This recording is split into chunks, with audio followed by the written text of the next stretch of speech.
presidente siya, hanggang sa natanggal na siyang presidente, nandun pa rin yung humility. Sineser niya lahat. Sineser niya ako eh. Niya nga ako eh. Sabi ko, sir, presidente ka, sir. Sineser niya ako. Lahat na nakita kong mga general, sir, ginaganon niya. Kahit sino, sineser, pati ma'am, sir, mga sibilyan. Kaya makita mo yung matinong tao eh. Sa dami nung nakilala kong tao, sa dami ng pagkaalam ko, sa buong buhay ko, itong si Digong. Magandang araw po sa inyo mga banateras. Ako po si Banat Girl. Ito po mga banateras, panoorin natin ito at sabay-sabay po tayong mag-react sa comment section. Alright, panoorin na po natin ito mga banateras. Mag-comment po kayo sa comment section at huwag po ninyong kalimutan mag-subscribe, i-like at i-share ang ating video. I am not Filipino for nothing. Mahalin po natin ang Pilipinas. Ito na po. Isa sa mga matitinong leader ng Pilipinas. At kayong mga nagsasabing gago yan, tarantado kayo. Hindi nyo alam. Mga either bayaran kayo o nanilang kayo, naniwala kayo sa mga banat ng mga troll o sokmed o mga mainstream media sa pagkatao ni Digong. I don't care kahit pumatay siya ng 1 million. Tama lang. To save 120 o 119 million Filipinos. Kahit nga, bitin pa nga eh. Ilan lang yung sinasabing napatay niya? Doon sa sinasabi, 27,000, 30,000. Bitin! Sabi nga niya, kahit 100,000 ang ipang-reclaim niya sa Manila Bay. That's all talk. Pero yung kunyari on record is 3,000 something. Tama lang yun to save 120 million. At kayong mga maka Marcos, kayong mga binabaliktad yung narrative, maggago kayo. Ano kayo? Hurt na hurt kayo doon sa mga biktima ng EJK. Hindi nyo inisip na yung mga drug cartel, yung mga drug syndicate na yan, talagang sinadya nilang pumatay ng mga inosente para ibintang doon sa EJK na sinasabi. Para magkalma sila because they are sila Bato at kung sino man yung mga naging chief PNP after Bato, they were already hurting the syndicate. Kung ako man yung sindikato, ang gagawin ko, magpapalabas ako, papatayin ko kahit sino. To him with my concern, balutan ko ng tape and all that, kahit 20 anyos, etc. And then palalabasin na may kasalanan dyan si Duterte. Para ang epekto niyan, tumigil ang gobyerno dun sa drug war. At sakyan niya ng mga politiko na galit kay Duterte, which happened. Ngayon, ICC si Duterte. Pero hindi nyo yung kayong mga bobong Pilipino, hindi nyo iniisip na 120 million ang nakinabang. Ngayon, sige. Ayun na naman yung droga, bumalik. Nag-rebound. Lakas pa. All over the country. Droga. Kaya nga, napakawalang yan ng ano na to. Presidente, adik eh. What do you expect? So ayun mga banateros, ito i-reveal na nga po natin kung sino nga ba talaga yung tinutukoy ni Anjo Iliana na kabit ni Senator Tito Sotto.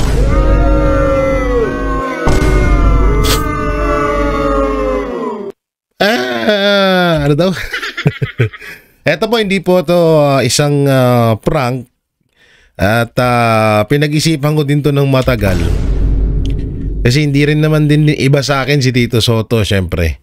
Ako ay isa sa mga naging defender nila nung panahon ng issue sa prangkisa ng Itbulaga.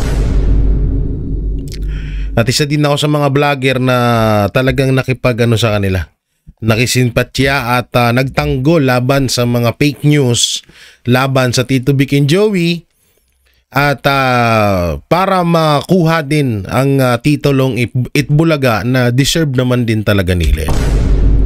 So ngayon, ito nga, may isang issue na itong si Anjo Iliana ay binulgar nga po na itong si Tito Sotto ay may kabit, dating kabit at ngayon may bagong kabit at may girlfriend dito sa Itbulaga na kahit siya ay may asawa na. So, sige, ilang taon ba? Halos Alos is 1 year din ata mahigit ako naging Tito Bikin na naging TBJ Defender. At may mga nalaman din talaga akong mga iba't ibang mga balita, hindi lang sa mga kabit-kabit. Marami ako nalaman mapatungkol sa kanila. Hindi lang kay Tito Soto, hindi sa lahat din no. Kasi syempre naging mga magka-close din pero hindi naman natin ilalabas yun porket etong si Tito Soto ay parang tinuturo ng aso ni tuta ni Martin Romualdez. Hindi naman ho ganun.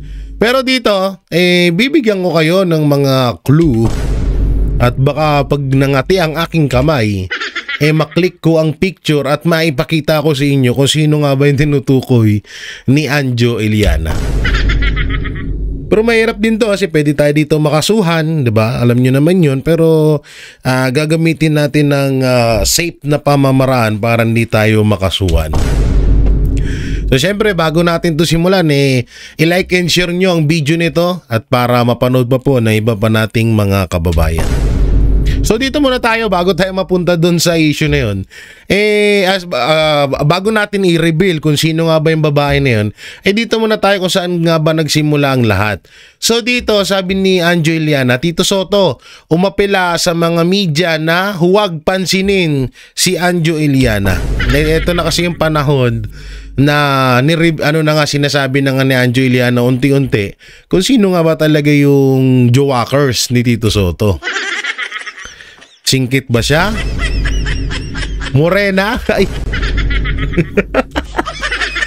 Siya ba ay biglang umalis ng Itbulaga noong 2013? Ay! Dahil ito ay nakalunok na ng pakwan at yung pakwan na yon ay lumabas na din. Mamaya ipapakita ko sa inyo. Wait lang silip. Pasilip muna tayo. Pasilip tayo. Ay hindi yan. Uy! Uy! Sino kaya yung nakadilaw na yan? Isa pa. Uy! Uy! Ay! Pero hindi yan, mamaya pa. Easy lang kayo At dito nga, syempre kapag may issue, may epal. Ito yung epal. Ano yun epal nito? Ay sabi ni Anjo Iliana, panaingiwi po ng bibig nyo, Mr. President. Kumbinsido ang taong bayan na kayo ay gumagamit, baka naman Mr. President kayo ay magpa-hair follicle test. Sabi ni Anjo Iliana. Dito wala namang masamang sinabi si Anjo Iliana. Yan naman talaga din ng matagal nang sinisigaw ng taong bayan na magpa-hair follicle test etong si Pangulong Bongbong Marcos. Hindi natin alam ba't hanggang ngayon wala pa rin. Hindi naman niya ikakamatay yun, di ba? Hindi niya naman ikakamatay yung pagpapa-hair follicle test na yun. Hindi natin alam bakit tawag dito, hindi niya magawa-gawa. No? So, dito, sabi ni Auntie Claire, sino ka ba? Ipakita mo ang totoo mong kulay. Dahil gusto mong paupuin si BP Sara ngayon pa lang, ha? Ba't matadamit? Pati ba naman dito nadadawit si BP Sara? Ang tindi mo talaga, Auntie Claire. Kakaiba ka? Oo. Iba ang baho mo. Di ito, Auntie Claire, usap tayo. Insecure ka kay BP Sara? Sapaw na sapaw ka kasi ni BP Sara no? Yung tipong kahit anong araw-araw mong press con, ang dami pa rin galit sa'yo. Yung tipong kahit sandamakmak na yung makeup na tinatapal mo sa mukha mo, pangit ka pa din. No? Insecure to kay BP Sara no? Si Auntie Claire. Puta na, puwet ka lang nun, uy. Nakita ko na ng personal to si Auntie Claire at nakita ko na din ng personal si BP Sara. Talagang sobrang gandang-ganda ko kay Vice President Sara Duterte. Parang alam niyo wala namang make-up pero sobrang ganda. Eto sandamakmak make-up nitong punyetang to pero ang pangit pa rin. Ay nako, Auntie Claire. Kung si BP Sara, kutis porcelana, si Auntie Claire, kutis punyeta. Anong kinalaman ni Anjo Iliana? Di ba? Anong kinalaman ni Anjo Iliana kay BP Sara? May ganun ka ba, Auntie Claire? Siguro baka may ganun ka nga talaga. Naku, magpa-check up na kayo ni Marcos Jr. Baka parehas kayong may tililing, ha? Mahirap yan. O, so dito sabi niya, nangangamoy DDS ka. Anjo, wala kang kredibilidad. Bakit? Kayong mga loyalista, may kredibilidad ba kayo? Wala din naman, ha? Kung kami, ganyan tingin nyo sa amin, ganun din tingin namin sa inyo. Mas malala nga kayo kasi ang tingin namin sa inyo, mga adik kayo. Gago to no? Pati ba naman si BP Sara? Ang kinalaman ni BP Sara doon sa sinabi ni Anjo Iliana? Tsaka marami talagang mga Pilipino na gusto talagang magpa-hair follicle test magpa-hair follicle drug test etong si Pangulong Bongbong Marcos. Anong masama dun? Saka ito, bakit affected ka? Asawa mo ba si Marcos? De, tanong lang, yung totoo. Jowa mo si Marcos? Kasi andito naman na tayo sa usapang kabit. Hindi kaya kabit ka ni Marcos? Auntie Claire?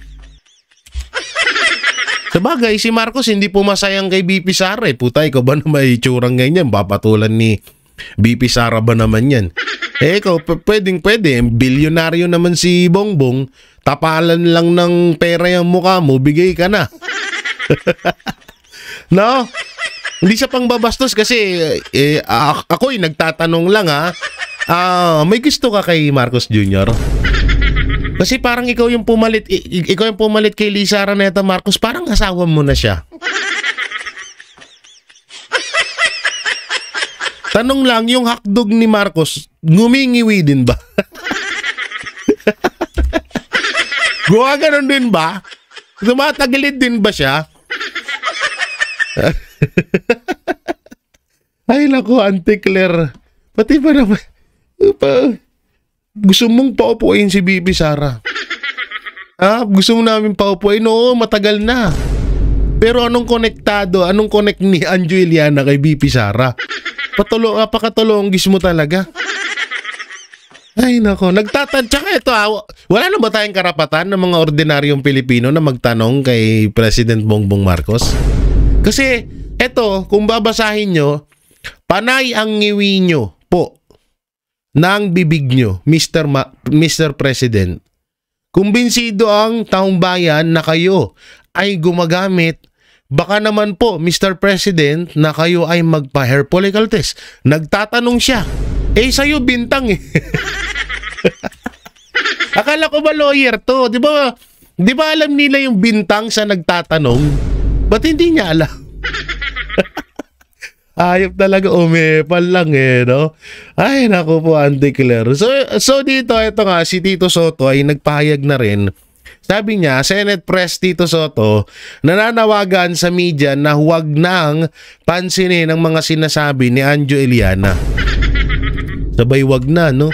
Bakit naman wag na? Pwede naman ata, di ba? Tito Sen, bakit wag na po? Anong meron? May tinatago po ba kayo? Ito po ba ay totoo or hindi? Kasi, una kayo lang makakasagot niyan kung totoo to o hindi. At si Anjo Iliana, kung totoo ba to o hindi.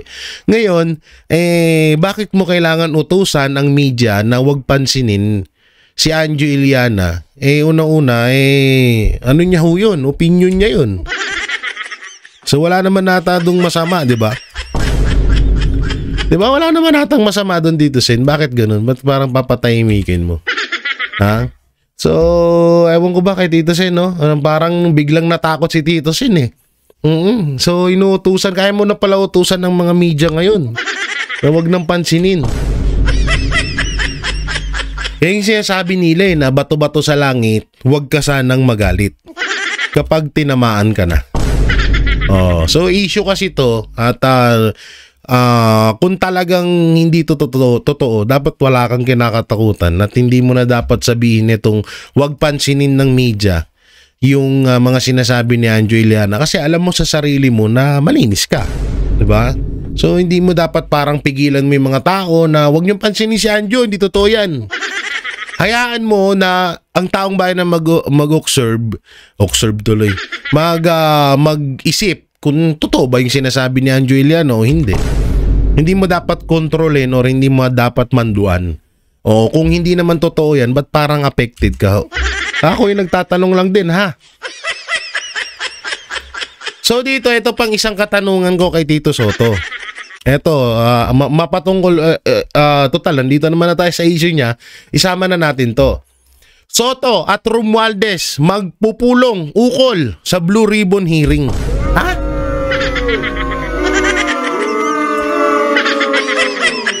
Anong? Ngayon ko lang ata, sa kasaysayan ng buhay ko, I'm 31 years old, going to 32. 1993, December 18 ako pinanganak. Ngayon ko lang ata na narinig na isang mastermind or tinutukoy or itinuturong mastermind sa isang malasindikatong gawain, tinatawag na pinaka-highest criminal or highest criminal in the Philippines, na yung Senate President ay maikipagpulong doon sa taong gumawa ng karumal-dumal na krimen, maikipagpulong para sa gaganapin na Blue Ribbon hearing. Siguro totoo naman ito kasi ang balita ngayon na nag-post nito at binabasa lang natin. So anong pag-uusapan niyo? 'Di ba dapat bawal 'to? 'Di ba dapat bawal 'to? 'Di ba? So anong pag-uusapan? Pag-uusapan niyo kung ano yung mga sasabihin ni Martin Romualdez sa Senate hearing? Eh di useless din yun. Eh di wag nyo nang dalhin niya sa Senate hearing, mag-usap na lang kayo. Useless yun, Tito Sen. Tito Sen, pangit yun. Pangit ng ganito. Tingnan mo, Tito Sen, ikaw din sumisira sa pangalan nyo. Sa totoo lang. Kung halimbawang totoo po ito biruin mo, tinuturong sindikato. Pasimuno ng sindikato at pinakamalaking krimen na ginagawa ngayon sa Pilipinas, yung korupsyon at pera ng taong bayan ang ninakaw, di umano ni Martin Romualdez, siya yung itinuturong mastermind. Tapos kayong leader ng Senate, kayo ay kung tawagin ay Senate President, so kayo ngayon leader ng Senate, makikipagpulong po kayo off-cam, private forum, kay Martin Romualdez. So ano pong iisipin ng tao noon? Nagkumain lang kayo, nagkwentuhan lang kayo about sa showbiz? Ganun ba yung gusto nyong isipin ng taong bayan? Hindi, wala. Pumunta lang ako doon, kinamusta ko lang siya. Ay hindi, pumunta lang ako doon, nagkwentuhan lang kami, mapatungkol doon sa kabit-kabit na sinasabi ni Anjo Iliana. Anong Hindi, Tito Sen, ikaw po sumisira ng pangalan nyo. Kaya nga, sobrang nangihinay. Alam nyo, sa totoo lang, yung mga bumoto sa inyo, simulat sa pool noon hanggang ngayon, na kami, aminin ko sa inyo, isa po ako sa supporters ni Tito Sen. Pero nung nagkukupal na si Tito Sen, biglang lumayo ako. At ngayon nagsisisi ako na bakit sinusuportahan ko pa tong taong to. Tapos dito, tingnan nyo nakakadismaya na bakit mo kailangan makipagpulong ukol sa Blue Ribbon hearing dito sa taong to, siya nga yung tinuturong mastermind ng nakawan sa flood control scam. So kung gumagamit ka ng isip mo, Tito Sen, hindi mo dapat ginagawa to. Una, Kaya nga nagkaroon ng Blue Ribbon hearing is para doon pag-usapan at doon malaman kung may etong si Martin Romualdez ba ay may itinatago o wala. So, paano nyo pa siya iimbestigahan? Paano nyo pa siya mapapaamin kung may secret forum or may private conversation kayo? Alangan naman naisipin ng taong bayan na, ay hindi, nagmerienda lang yun. Ay hindi, may pinag-usapan lang yun. Nag-uusap lang sila mapatungkol sa paramihan nila ng yaman. Siyempre, ang iisipin ng tao dito, kaya ka nakipagpulong kay Martin Romualdez is para abisuhan mo siya sa mga itatanong sa Senate Blue Ribbon Committee or sa mga dapat niyang gawin na aksyon or salita sa magaganap na Senate Blue Ribbon Committee. Ano pa ba isipin ng tao? Hindi naman kami tanga. Hindi naman kami pinanganak kahapon lang. 'Di ba? Alam naman namin na lahat kinokontrol ni Martin Romualdez tapos makikipagpulong ka diyan. Ikaw mismo sumisira sa pangalan mo, Tito Sen. Hindi ka sinisiraan, ikaw ang sumisira sa pangalan mo. Ang hirap ng ganun. Ang hirap ng ganun, Tito Sen. Sa tutusin, wala ka na, ewan ko ba, diba sabi nga nito, hindi na daw siya tatakbo kahit kailan sa magiging senador. Baka sinasadya na niya na rin talaga din. Oo, no? Baka sinasadya niya rin na masira din talaga siya kasi hindi naman na siya tatakbo eh. Puro na lang siya siguro kabig ngayon. Tanginang yan. No, ang nakalagay dito sa baba, kinumpirma ni Senate President Vicente Soto na nakatakda siyang makipagpulong kay dating House Speaker Martin Romualdez upang pag-usapan ang mga susunod na hakbang sa Senate Blue Ribbon Committee. Walang kwenta pala talaga yan. Wala nang kwenta yung Blue Ribbon Committee nyo na yan, Tito Sen. Alam na ni Romualdez kung ano yung plano nyo. Ano yan, maglolokohan na lang kayo, gagastos na naman kayo ng pera sa magaganap na Senate Blue Ribbon Committee.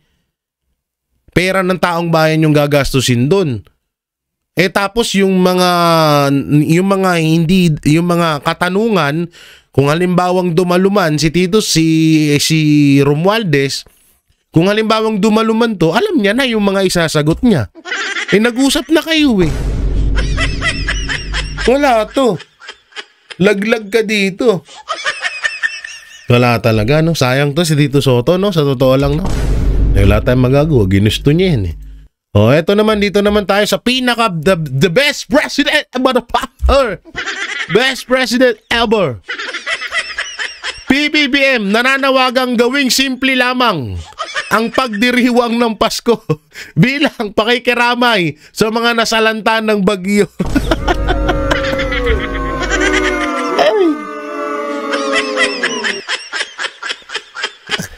Ang ina. Bakit lahat ng mga siraulong leader nagsama-sama ngayon? Pwera kay Bibi Sara at sa mga Duterte senatorial block. Utangin na yun na nga lang yung pangpawala. At yun ay isang traditional na ginagawa ng mga Pilipino. Tatanggalin mo pa sa amin? Hindi na nga kami pwedeng magtanong sa'yo. Hindi pa rin kami pwedeng mag-celebrate ng Pasko. Sabi nga ni Sir Jack di ba? Mas marami na yung bakla kaysa sa puno. Putang ina. Grabe talaga. Bawal nang magdiriwang. Gawing simple lamang. Putang ina, paano? Tsaka ito magiging simple lang talaga ang Pasko ng taong bayan. Alam mo kung bakit? Alam nyo kung bakit? Dito, real talk. Hindi dahil sa makikiramay sa mga nasalanta ng bagyo. Magiging simple lang talaga ang Pasko ng bawat Pilipino, lalong-lalo na yung mga nasalanta ng bagyo dahil ubos ang kanilang pundar. Ubos ang kanilang mga pinundar sa loob ng ilang taon. Yun talaga. Hindi talaga sila makakapag-celebrate ng bonggang Pasko ngayon. Baka nga yung iba hindi talaga mag-celebrate eh. Kasi imbis na igastos, ipang-celebrate sa Pasko, ipunin na lang nila para makabuelo ulit sila sa pamumuhay nila. Bakit? Una-una, ubos yung bahay nila. Yung mga pinundar nilang sasakyan, sira-sira na. Yung bahay nila, magpapagawa pa ulit sila ng panibago. Buti sana kung bibigyan mo sila ng pangpagawa, hindi naman. Kung mabibigyan mo man lang sila, 3 pirasong plywood, 3 pirasong 2x2, tsaka kalahating kilong pako. Yan lang katulad na ginawa mo sa Bicol, di ba? So yun, talagang simple lang ang magiging Pasko nila. Ubos yung nila eh. Una-una, ubos yung hanap buhay nila. Yung hanap buhay nila, wala na. Yung ari-arian nila ng mga pinundar ng ilang taon, wala na. Sasakyan, ubos na, sira. Bahay, wala na. Ultimong mga mahal nila sa buhay, wala na. Kaya talagang malabo na silang mag-celebrate ng Pasko. So sino ba dapat sisihin dyan? Siyempre kayo, gago. Sino pa ba? Kupal. Kung wala kung maayos sana yung mga flood control diyan, kagaya nga na sinabi ni ni Bam Baricuatro. Biruin mo 27 billion ang pondo diyan sa Cebu. Tapos isang iglap bumaha ng ganung kalalim, ganung kalakas. Biruin mo 'yun. Tapos sasabihin pa ng secret ng USEC mo na siguro hindi naman siya galit. Siguro galit siya.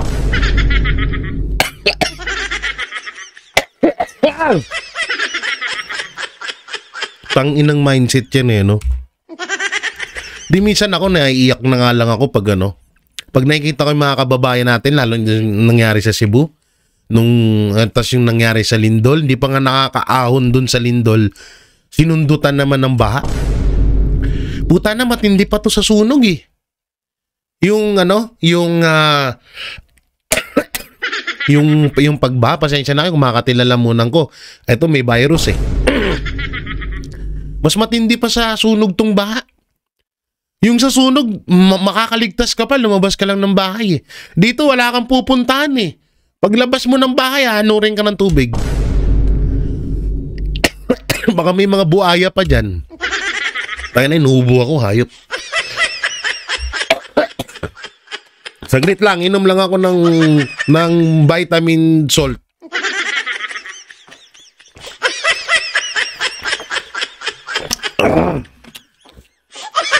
Pag ito talaga pinag-uusapan ko, pag nakikita ko mukha ni Marcos, ang kate ng lalamunan ko.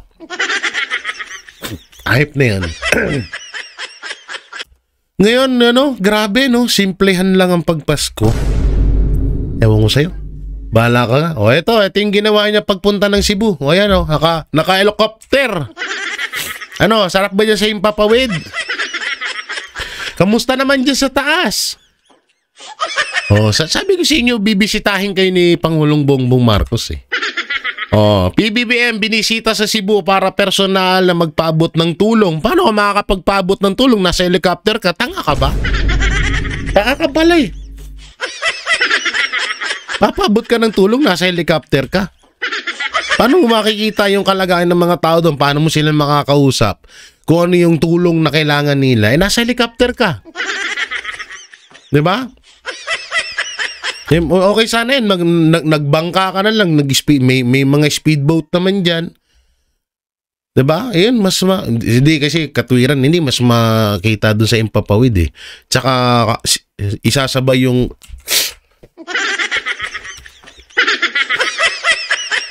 Di ako nanaginip ako na may isang tao na pag sumasakay ng helicopter, doon daw gumaganon eh. doon daw gumaganon eh. Nanaginip lang naman yun. Tsaka hindi ko tukoy kung sino yung tao na yun. Pag nakakasakay ng helicopter, doon daw bumabatak. Kasi doon una-una walang masyadong at tsaka hindi maaamoy. Panaginip lang naman yun. Dito na tayo. Oh, dito tayo sa ano. Eto nga, gawa ng epal nga dito si Auntie Claire. Binanatan siya, di ba? Binanatan siya sa sobrang kaepalan niya. Binanatan siya ni Attorney Harry Roque. So ito, pakinggan natin. Marcos Jr., baka kinakailangan na siya mag-hair follicle test. As usual, si Auntie Claire in her feisty declaration said, Jowa niya kasi yun. "Sino ka para pansinin ni Presidente? Sino ka para humingi ng hair follicle test?" Well, Auntie Claire, sagutin mo ito. Sino nga ba ang pwede humingi ng hair follicle test? Ang Para bayan. mawala na ang perception ng marami na bangag ang presidente. Ang sinabi naman talaga ni Anjo Iliana, nakikita natin, panay daw ang ngiwi ni Marcos Jr. Kaya nga kami dito, di ba, meron kaming vangag, ngiwi, di ba? Dahil alam naman natin, yung mga ngiwi na ganyan, ay talagang mga... And yet, si Naku, Anjo naglag pa. Iliana, na isang Pilipino, isang Vloggers ka, mamamayan, kuya, ano? na alam ko sa batas, at pareho naman tayong abogado, Auntie Claire, sa batas may karapatan na magkaroon o makalap ng impormasyon na nakakaapekto sa kanyang pang-araw-araw na buhay, ay may karapatan na humingi ng hair follicle test sa ating presidente. Pero ang sabi mo, sino ka? Bakit, Auntie Claire? Wala na bang karapatan ng mga mamamayan? Wala na ba talagang importansya sa Marcos administration ang kahilingan ng ordinaryong mamamayan? At kung walang karapatan si Anjo Iliana at ang ordinaryong mamamayan na malaman ang katotohanan sa estado ng pag-iisip at ng kalusugan ng presidente dahil ang pagiging bangag ay isang serious health problem, sinong pwede humingi niyan? Meron bang pwede humingi niyan? O talagang sinasabi mo na lahat ng issue tungkol sa kalusugan ng presidente ay off the record? Sa tingin ko, mali ka dyan. Kasi nga, alam natin ang epekto ng cocaine use o yung tinatawag nating pulboronic. Unang-una, nagkakaroon ng hallucination. O di ba, bukod pa doon sa bangag ni Marcos Jr., panay na ang pakikipag-usap niya sa yumao niyang ama na diktador na si Marcos Sr. O di ba? Oo nga, no? O hindi lang yan. Abay, nagagalit ngayon ng presidente. Ang Bakit? sabi ng presidente, Oh. pati ang bagyo hindi sumusunod sa schedule. Totoo yun. Totoo yun. Hindi ko nabasa yun. Totoo yun. Nagagalit si Pangulong Marcos dahil yung bagyo hindi sumusunod sa schedule.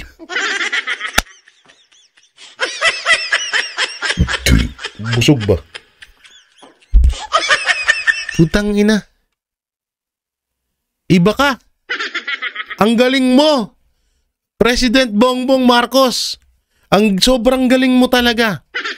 Epekto na yan sa kakainom mo ng gamot. Ang galing mo, grabe. Best president ka talaga. Totoo yun, sinabi niya yun. Tanginang yan. Tanginang. Sinabi niya yun talaga. Na dapat daw sumunod ng bagyo sa schedule or nagagalit si Pangulong Bongbong Marcos dahil wala sa schedule yung pagdating ng bagyo. Totoo yun? Ang lupit mo, iba ka. Tiga saan planeta kang hayop ka?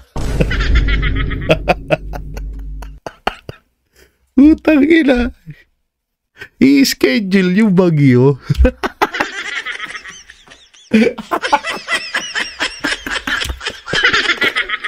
Gago! Okay na sana yung nakaraan eh. Ipunin yung tubig sa tagtuyot. Naka-move on na kami. Pero dito sa narinig ko na nagagalit ka dahil wala sa schedule pagdating ng bagyo. Putang ina.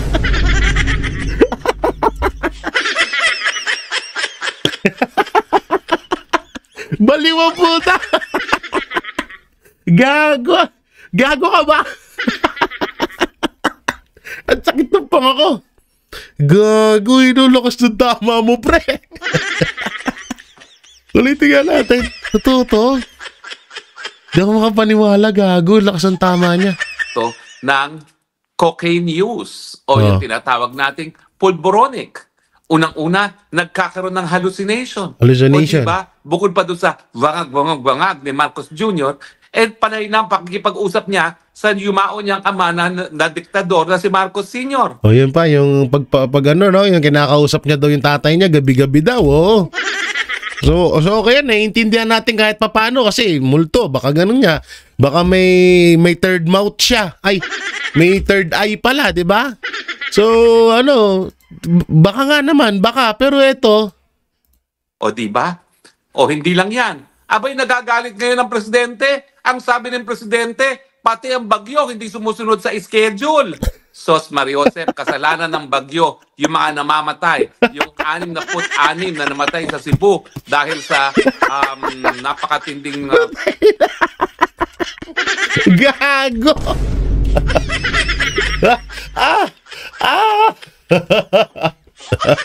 Hindi ko to akalain, grabe. Hindi ko akalain na hanggang sa ganito na yung utak ni BBM, gago.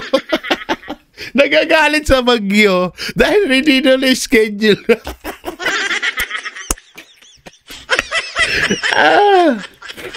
Utang ina mo. Sino ba naman taka? Kaya, ano ka, Diyos? Diyos ka ba? Kahit nga yung pag-asa, hindi kayang gawin yan eh. Ikaw pa kaya? Ay! Inhale, exhale. Tangina. Yung pag-asa nga eh. Hindi nila magawa i-schedule yung bagyo sa mundo natin. Tapos si Pangulong Bongbong Marcos nagagalit dahil hindi mo i-schedule yung bagyo. Grabe, lakas mo, pre! Pre, magkano yan? Ha? Naka 0.5 ka ba? Ay! Ang sakit na ulo ko. Ha? Ngawit, gago. bagyo na nagdulot ng sangkatutak na baha sa Cebu. Ang may kasalanan niyan, yung bagyo, hindi daw na dumating as scheduled. O kapag naman Tarantado, puta. nakikipag-usap sa patay at sinisisi ang bagyo dahil hindi dumadating sa schedule, hindi ba yan ay mga palatandaan na wala sa tamang pag-iisip ang ating presidente? At hindi ba yung estado ng pag-iisip ng presidente at kanyang kalusuga kung siya ay drug addict ay nakaka-apekto sa desisyon na gagawin niya bilang pinakamakapangyarihang opisyalis ng bayan? O, tignan mo tuloy. O, anong kasagutan dito sa flood control scam? Wala pa hanggang ngayong nakakasuhan. And yet, ang tagal-tagal na nakalipas na nasiwalat yan. At ang pinagtutulungan pa ngayon na mga kaalyado ng presidente ay yung whistleblower na si Master Sergeant Gutesa na sinungaling daw palibasa ang kanyang affidavit ay hindi daw naturyado ng abogado. And yet, ang testimonya niya ay sinumpaan din niya dyan sa Senado. Diba? So, sino nga ang may karapatan para humingi ng hair follicle test nang tayo po ay magkalinawan na? Ang tagal-tagal na namin hinihingi yan. July pa nang napakita sa Los Angeles ni Maharlika yung pulboronic video na nakita ko na sa aking dalawang mata ang report na hindi siya AI. And yet, palagi yung sinasabi na walang katuturan yung paratang na si Marcos Jr. ay pulboronic. Lilinawin ko po ha, yung pulboronic video na yan na authenticated sa Amerika ay isa lang ebidensya na nagpapakita na posible ngang pulboronic ang presidente. Bukod pa yan doon sa mga statement ng mga confidential sources na Agent Morales na nagsasabi na gumagamit ka ng pulburon si Marcos Jr. At bukod pa yan sa mga ebidensya na ipinakita ng PIDEA kita Tatay Digong nung siya mayor sa Davao na gumagamit ka ng pulburon si Marcos Jr. nung panahon na hindi pa siya presidente. Naglalag. Nandyan din yung sinabi, pinaka-importante sa lahat. Ang sinabi ni, sino ba itong nagsabi nito? Si Cathy Binag, na talagang gumagamit ng pulburon ang mag-asawang Marcos Jr. dahil ang kanyang dating boyfriend na malapit kay Marcos Jr. ay gumagamit din kasama ni Marcos Jr. Meron na tayong mga testimonial evidence, meron tayong physical evidence, and yet ayaw pa sinungalingan ng presidente. Again, the issue is, magkalinawan tayo. Kung sinasabi mo ang ordinaryong mamamayan ay walang karapatan na humingi ng katotohanan sa estado ng kalusugan at pag-iisip ng presidente, sino ang may ganyang karapatan? Sinasabi mo ba na walang kahit sinong po pwedeng humingi ng ganyang impormasyon? Dahil paulit-ulit ka na, sino kayo? Bakit siya magpapa-hair follicle test? Walang dahilan. And yet, gusto niyang pasinungalingan. Di ba nga, ang pinakamagaling na pamamaraan at ang scientificong pamamaraan para pasinungalingan niyang walang kamatayan na paratang na bangag ang presidente ay sa pamamagitan naman ng hair follicle test. Sa full. Tama na yung mga patutsada mo, yung pagbabaliwala sa karapatan. Di kasi nasasaktan dun si Marcos eh. Ikaw, swelduhan ka rin ng bayan. Ikaw ay public servant. Hindi, nasasaktan kasi si Marcos pag may nagsasabi na magpa-hair follicle test ka na. Kasi hindi niya naman din kayang gawin. Kaya si Auntie Claire ang bumabara.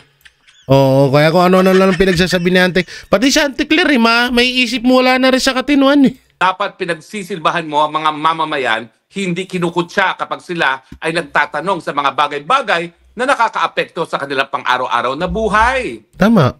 Di ba abogado ka rin? Alam mo naman na bagong karapatan niyang right to information on matters affecting public interest, no? Bakit ayaw mong ibigay yan? Di ba katungkulan mo yan? Ikaw nga ang spokesperson. Kung ayaw pumayag ni Marcos Jr., ikaw ay abogado, ikaw ay talagang tagapagsalita niya, ikaw na mag-advise na may karapatan ng mamamayan na humingi ng ganyang hair follicle test. Lalong-lalo na nakikita natin ang resulta ng pagiging presidente ni Marcos Jr. Number 1, pinakamababang balor ng piso. Tama. Okay? Number 2, pinakamasamang performance ng stock market, mas malala pa kung ikukumpara sa panahon ng COVID. Mantakin mo, Auntie Claire, paano mo mai-explain ngayon na yung stock market mas malala pa ngayon kaysa sa panahon ng COVID? COVID na saradong lahat. Wala na, stock up na si Attorney Harry Roque. Na high blood. So dito na tayo, no? So yan nga, balang binakbakan nga ni Attorney Harry Roque ito si Auntie Claire dahil binakbakan ni Auntie Claire ito si Anjo Iliana dahil parang inutusan si President Bongbong Marcos na magpa hair follicle test. So dito na nga tayo sa reveal. Eto na. The reveal time. Sino nga ba ang tinutukoy ni Anjo Iliana na kabit ni Tito Soto? So dito kasi may papakita ko sa inyong picture. Yan. Ayan isang to. Ito yung mga pangalan ng mga taong naging host sa Tito Vic and Joey sa TVJ sa Itbulaga. At nandito rin yung petsa nung pag-alis at pagdating nila. No, so dito natin ipapakita sa inyo. Pero mamaya dito muna tayo sa video na sino nga ba itong kabit ni Tito Soto na tinutukoy ni Anjo Iliana. Panoorin natin to. Tito Sen, ang dami mo na naman na pinalabas na yung mga bayaran mo na sa mga vloggers, Tito Sen. Gusto mo talaga ng Tito Sen, gusto mo talagang laglagan? Nako. Gusto mo i-reveal ko na mula 2013 kung sino po yung kabit nyo, Tito Sen? Since 2013, tandaan nyo yung petsa. Okay ba sa yun, Tito Sen? Gusto mo sabihin ko na kung sino yung kabit mo mula 2013 na pinalakad mo sa akin? Sabihin mo lang, Tito Sen, at ko na. Iba-box reveal ko na. Naku, box reveal to. Sasabihin ko na sa taong bayan kung sino yung kabit mo mula 2013. Sige lang, banatan nyo lang ako at marami pa akong ilalabas. Ito na nga kapatid, Anjo. So dito alam nyo, ang galing ng gumawa ng video na to kasi etong babae na naka-blurred ang mukha ay may silimil, parang may similarity siya doon sa tinutukoy ni Anjo Iliana na kabit ni Tito Soto. No? Dahil etong damit niya na pang dancer ay Paano ba natin sabihin? Hirap eh. Anjo kasi, ba't mo pa binitin? Hindi mo pa sinabi agad eh. Binitin mo pa eh. So, pakita natin yung picture. 2013 na, dito tayo. Punta tayo rito. Yan, 2013. So, lalakihan natin to para maganda. 2013 host, 8 Bulaga. Ito po yun. So, ito si Adolf Garalde, 2011 to 2013, Going Player Everyone Show Opening. So, nandyan din si Ailey Santos, 2016 to 2017. Aiko Melendez na naging host ng 1989 at umalis ng 1985. Ay de Las Alas, siguro hindi rin naman yan. Siyempre, magkakabit ka na lang, di ba? Si Ay pa, parang ano naman yun. Nandito rin, no? Sa Kalye Serie Lola Baba, nung 1985, 2000, 2015, and 2016. Ngayon dito, paano ko ba sabihin to? Ang hirap. Mahirap na eh. Hangat natin ha.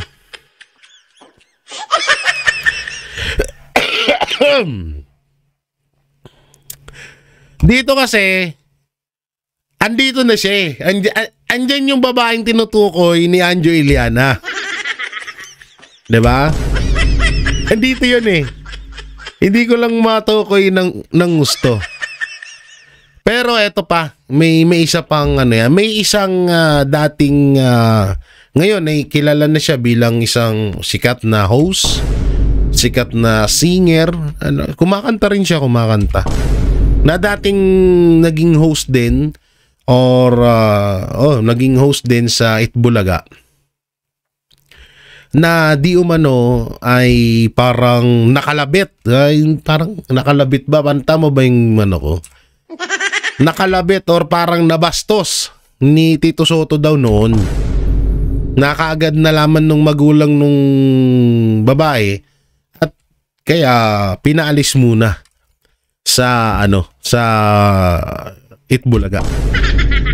So hindi ko alam, hindi ko papangalanan kung sino yung bata na yun, kung sino yung babaeng yun. Basta maganda siya, magaling siya mag-host at isa siyang singer. Kumakanta siya. No? So yun nga no, dito 2013 kasi na tinutukoy ni Anjo Iliana. Maraming umalis at maraming umano na nung panahon ng 2013. At isa pa sa hinala ng mga, pakita ko na nga. Wait lang ha. Ito.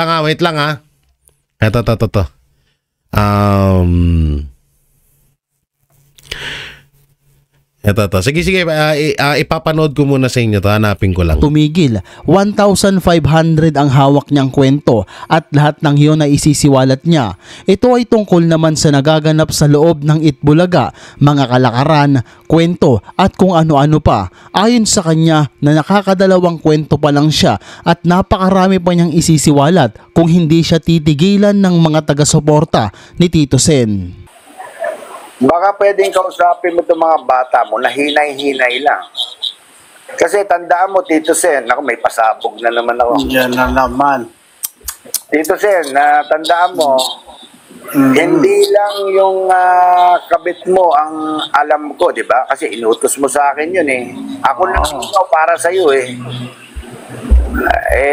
Pag ako hindi nyo tinigilan, sinabi ko na nga, bibigyan ko kayo ng 1 linggo na tumigil kayo. Pag hindi nyo ako tinigilan, ilalantad ko talaga. Nahihiya lang ako sa asawa nyo, kay Helen, ano mga apelido ng asawa ni... Kasi nga may edad na eh. Oo. Tsaka kaibigan ko rin yung anak niyang vice mayor. Ayoko sanang gawin ito, pero sila nag-umpisa eh. Sila yung naglalabas ng mga kasiraan sa akin eh. Sabi nga, if you push me, kumbaga sa wall at binanatan niyo ako ng binanatan, talagang kakanta ako.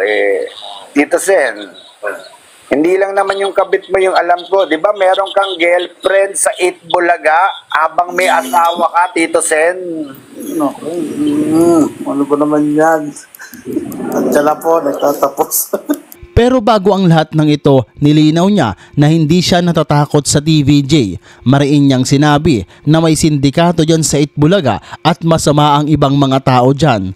Ayon pa sa kanya na si Director Bert De Leon mula 1979 ay direktor ng Itbulaga at bago ito mamatay, umiyak daw umano ito sa kanya dahil pinagsasaksak ito sa likod. In short, tinraidor, siniraan para matanggal bilang direktor ng Itbulaga, pati kamo ang asawa ay winalang hiya ayon kay Anjo.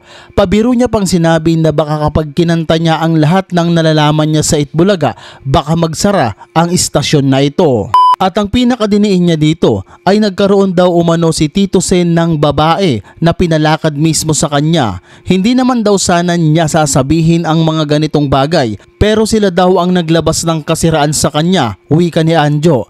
Ayon pa na bukod sa girlfriend nito ay mayroon din itong kabit at Naku, ang may kabit girlfriend pa ni pala. Tito Sen ay naging girlfriend din daw ni Bossing ayon kay Anjo Iliana. Ngayon, ito nga yung sinasabi nila. Kasi biglang nag-backfire sa utak ng tao yung usapan dito sa kabit-kabit na to. So ngayon hanggang sa nadawit na tong taong to. Kasi itong taong to, yung anak niya is hawig na kahawig ng mga soto. Kahawig na kahawig ng mga soto. So hindi ko naman tinuturo na siya talaga yung kabit na tinutukoy ni Anjo Iliana. So dito kasi, hinitan natin, paano ba to? Ayan ha. Hindi ko sinasabing siya yung kabit. No, hindi ko sinasabing siya ang kabit. Pero dito sa comment, makikita niyo yun, no? Ayun, no?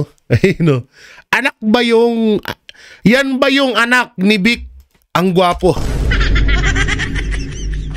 Ayan yung picture. No?